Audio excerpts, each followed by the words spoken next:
Melissa Begay is a doctor living in Albuquerque, New Mexico. I'm Melissa Begay, and I am a physician at UNM in the Department of Pulmonary, Sleep, and Critical Care.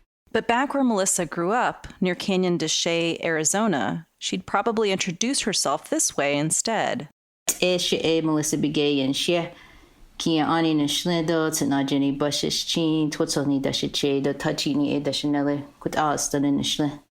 Melissa is a member of the Navajo Nation, the nation's largest indigenous tribe.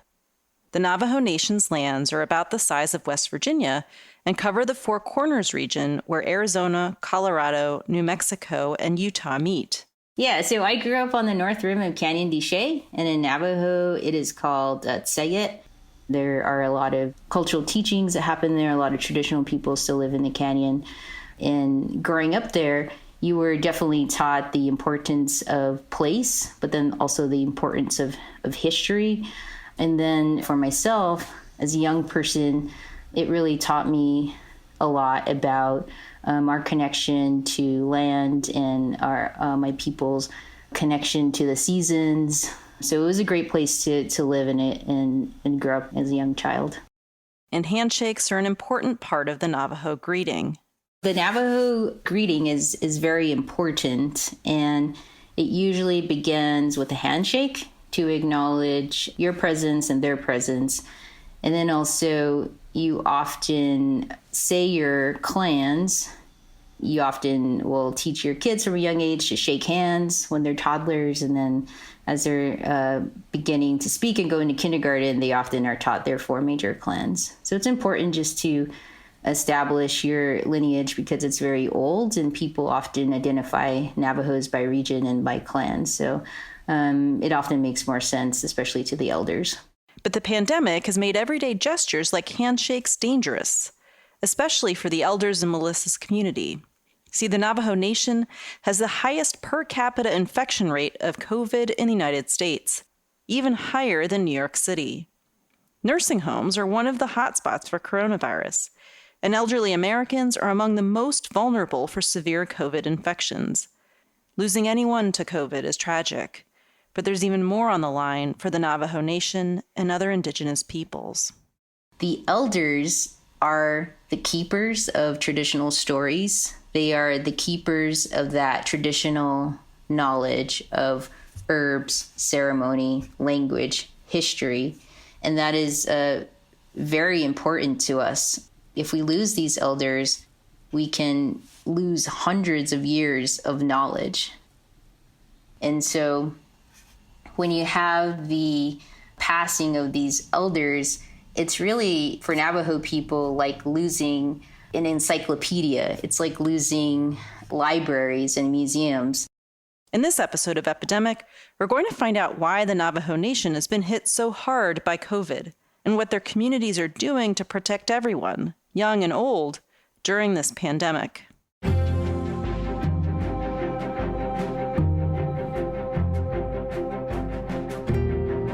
I'm Dr. Celine Gounder, and this is Epidemic. Today is Friday, June 5th.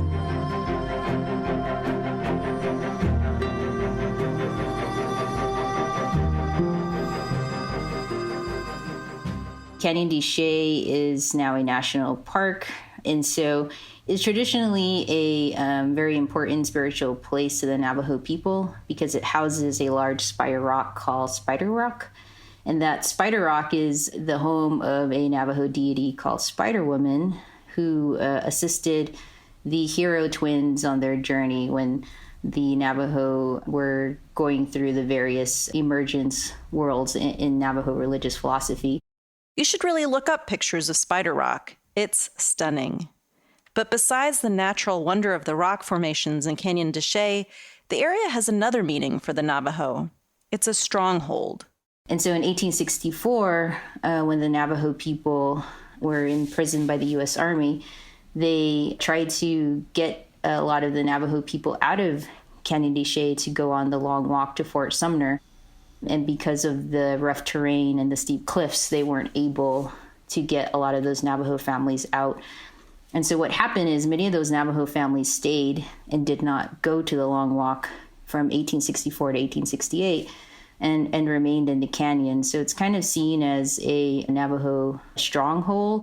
The Long Walk was akin to the Trail of Tears, which forcibly removed the Cherokee Nation from Georgia to Oklahoma. Many Navajo were interned at Fort Sumner, New Mexico, for years. Once at Fort Sumner, illness struck. The Navajo died from exposure to the elements, hunger, dysentery, pneumonia, tuberculosis, and smallpox. The prison-like living conditions contributed to the spread of disease. Many Navajo died. Native Americans have a long and devastating history with infectious diseases, especially those brought in from the outside world. A lot of the oral history of the Navajo is handed down by our elders that remember these hard times. The way they speak about it is they say, this is not the first time that this has happened. This is Arizona State Representative Jamescita Peshlakai. I am Navajo or Dene, what we call ourselves, and my clans are Tangle People Clan, born for the Red House Clan. Maternal grandfathers are Bitterwater Clan, and paternal grandfathers are Cliff Dweller Clan. Jamescita represents 8 tribes in her district, including the Navajo. She says that the elders in her community still have strong oral histories about how disease during the time of internment and before influenced their culture today. One of the cultural taboos about death is the handling of the body, the corpse. And a traditional way to bury a person is to, first of all, when they're ready to pass, you take them out of the home. And only one person is to prepare the body for burial and wrapped in a blanket. And that person is the only one to touch the body, not the rest of the family. The traditional way they used to place the body was in the earth or amongst rocks and stones. And then the person was not to be mentioned again or grieved for, or to go visit the grave or touch the things of the person that passed. So there's cultural traditions that have become our way because disease has taken so many people in the past. Those stories are also a source of strength. Melissa Begay says the traditional healers in her community tell stories about another big pandemic, the 1918 Spanish flu. They talked about the time of a great sickness when a lot of Navajo people did pass away during the Spanish flu. Many communities had to abandon where they lived, and families are basically decimated. But the stories that I've heard growing up are ones of resilience and strength. With colonization of our peoples came pandemics of infectious diseases like smallpox. For Cherokees, it was in the 1700s where we lost, large chunks of our population.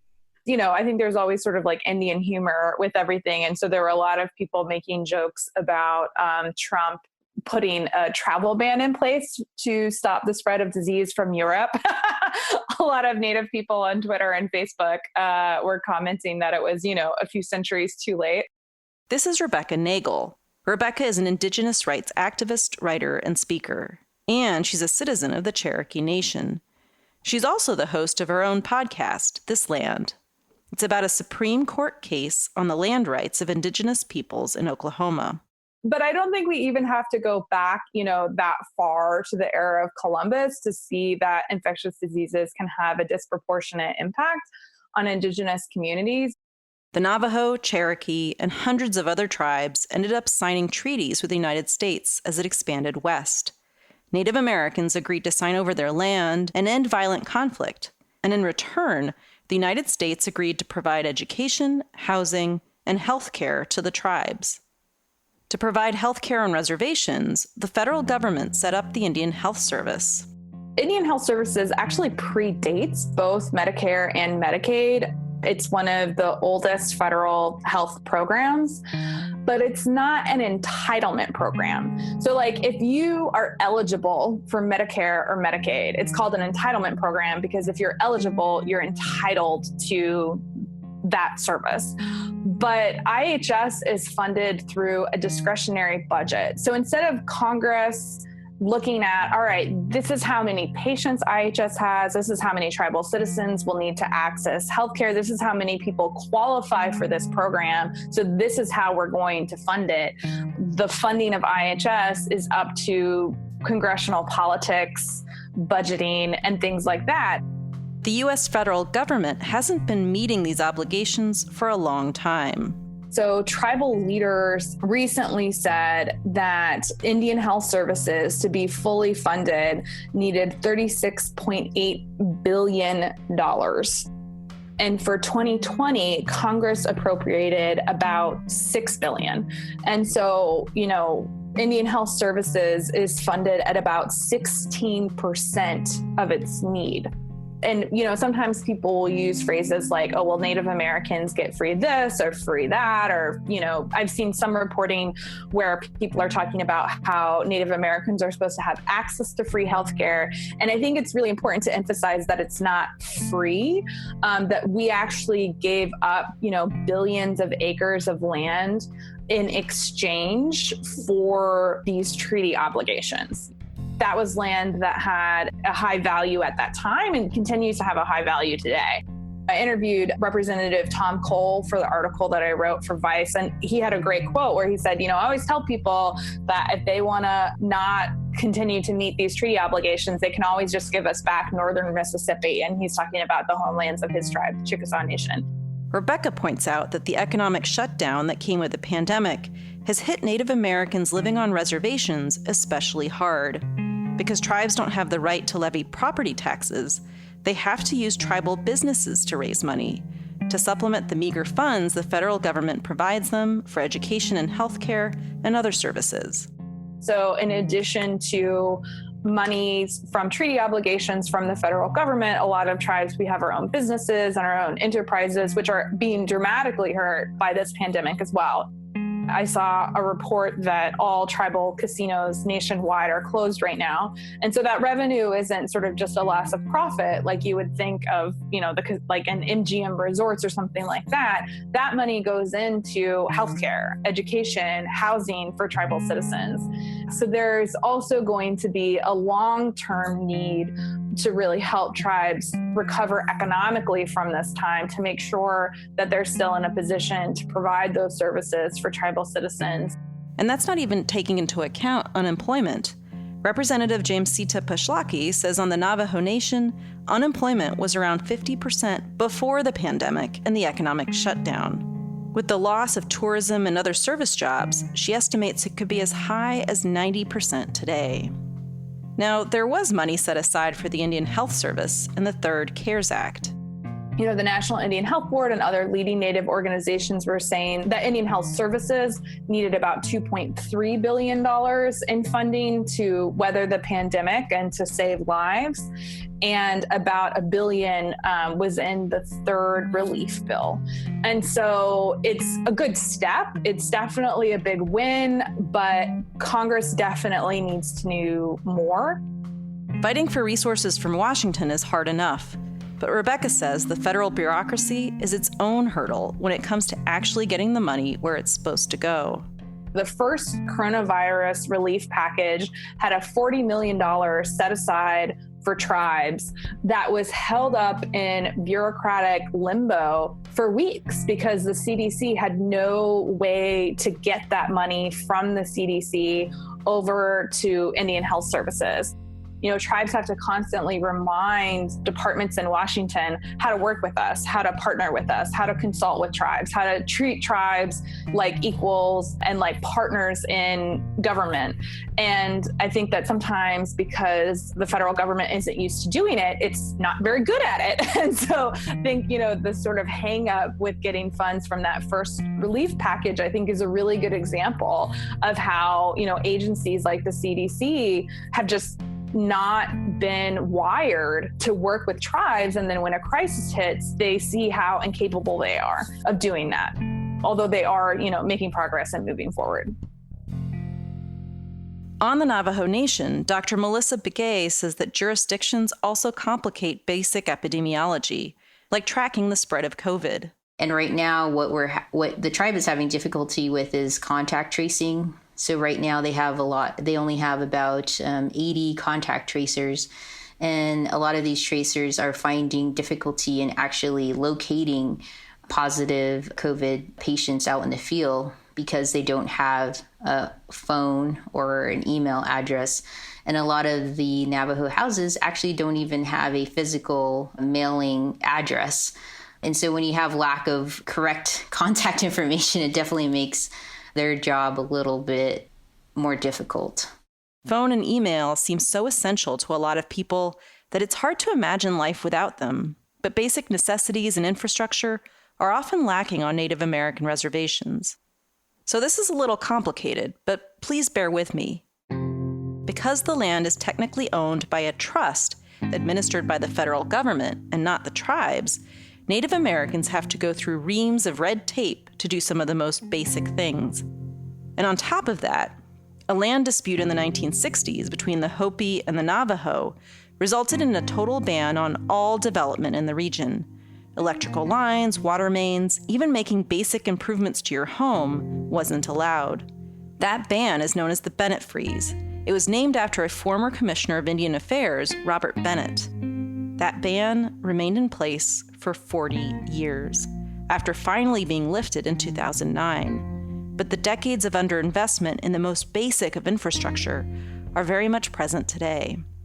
Here's Jamescita again. And so when people return home, they have to return home to hauling water, using the same wash water for multiple family members, and then also being very conservative in bathing.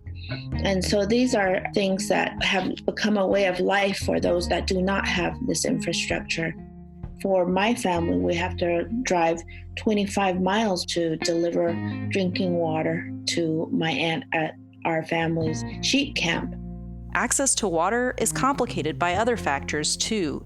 The reason Jamescita has to drive 25 miles to bring water to her aunt is because the well where her aunt lives is contaminated.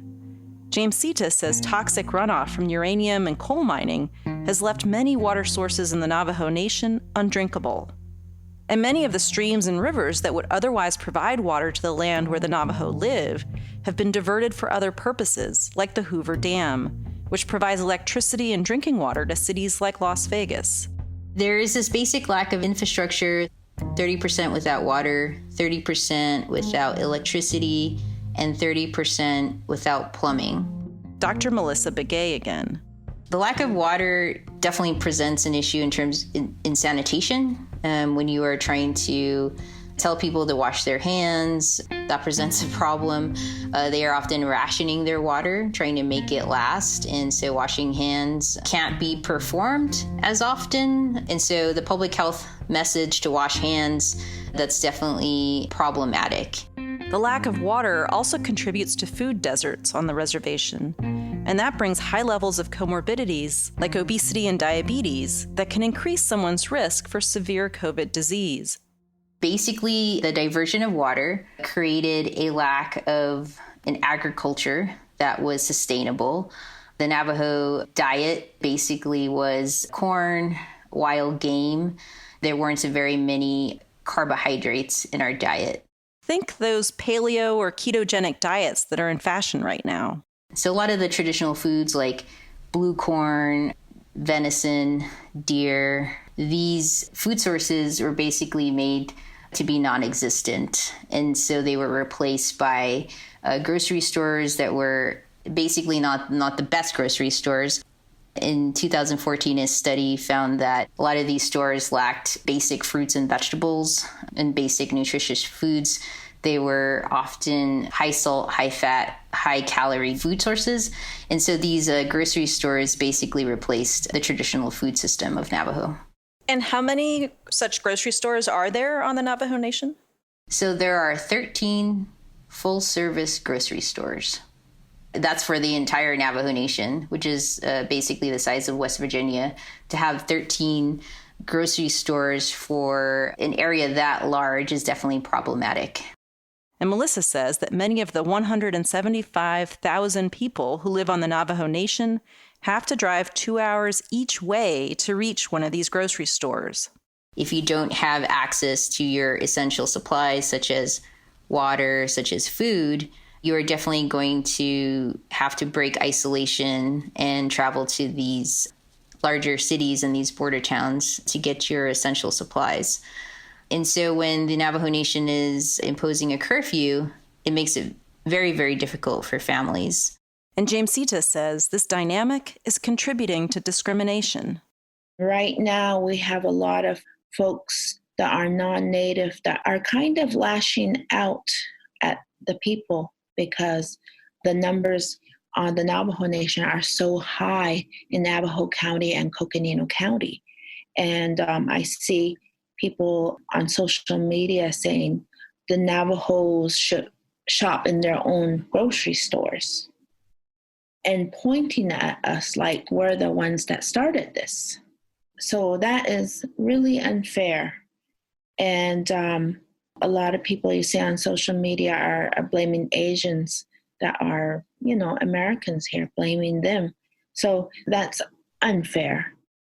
There are a lot of border towns that remain today still politically and racially discriminatory against Navajo people. And so I think a lot of tribal members today are still trying to figure out how we can prevent that.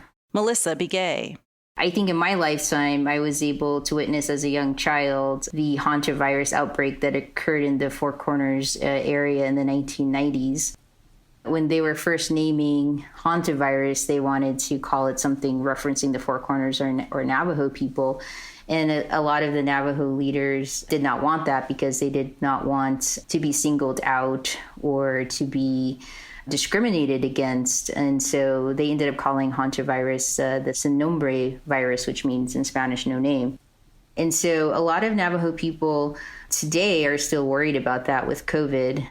Melissa and Jamescita say that despite all these challenges, the loss of traditional knowledge, generational trauma, chronic disinvestment, and the health issues that follow, the pandemic is inspiring their people to take action. And traditional Navajo beliefs are a big part of that. One is the idea of balance, or hojong.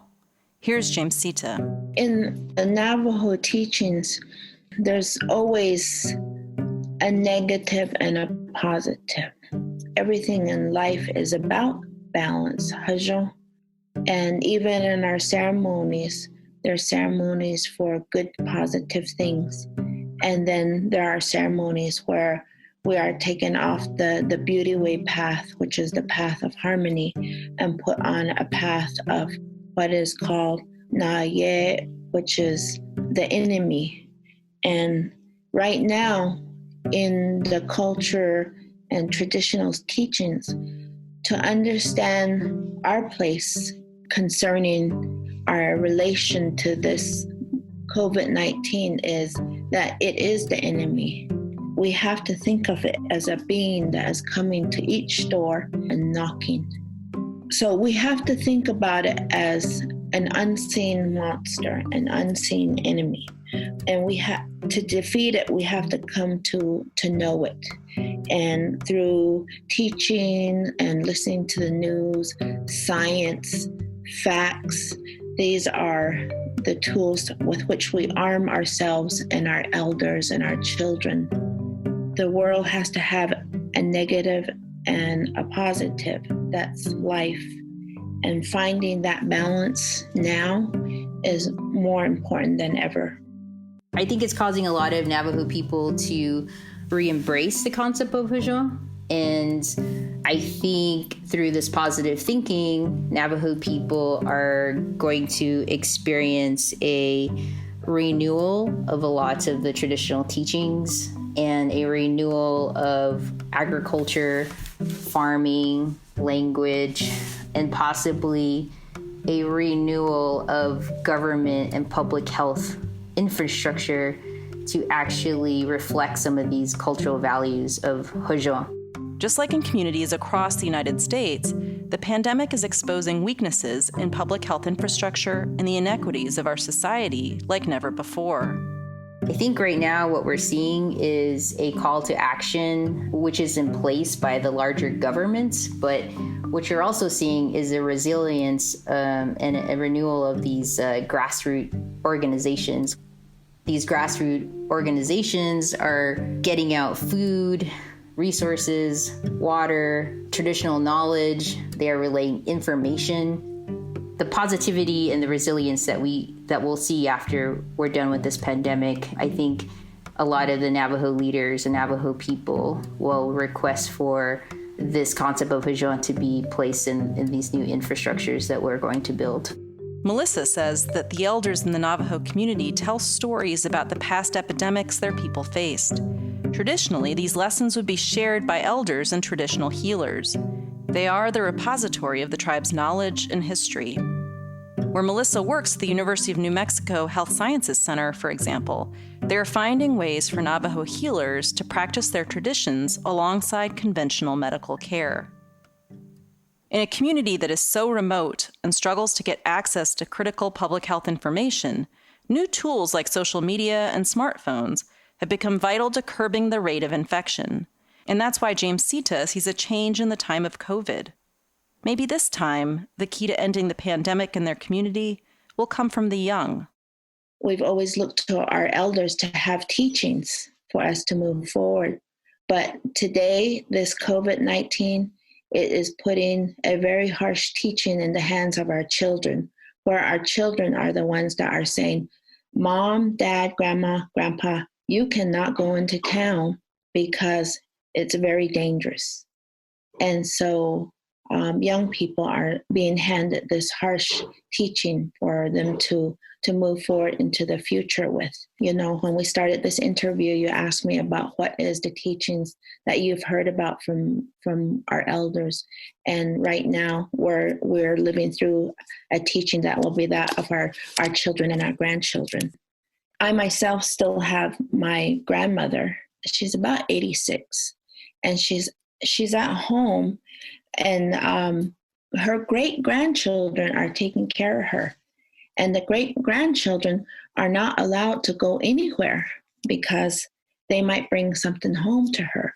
So it's like caring for a very, very rare flower. She's very delicate, and that's how I think we should all think about our elders.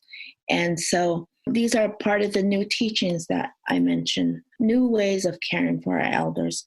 But I think one of the things that they know is that they are loved.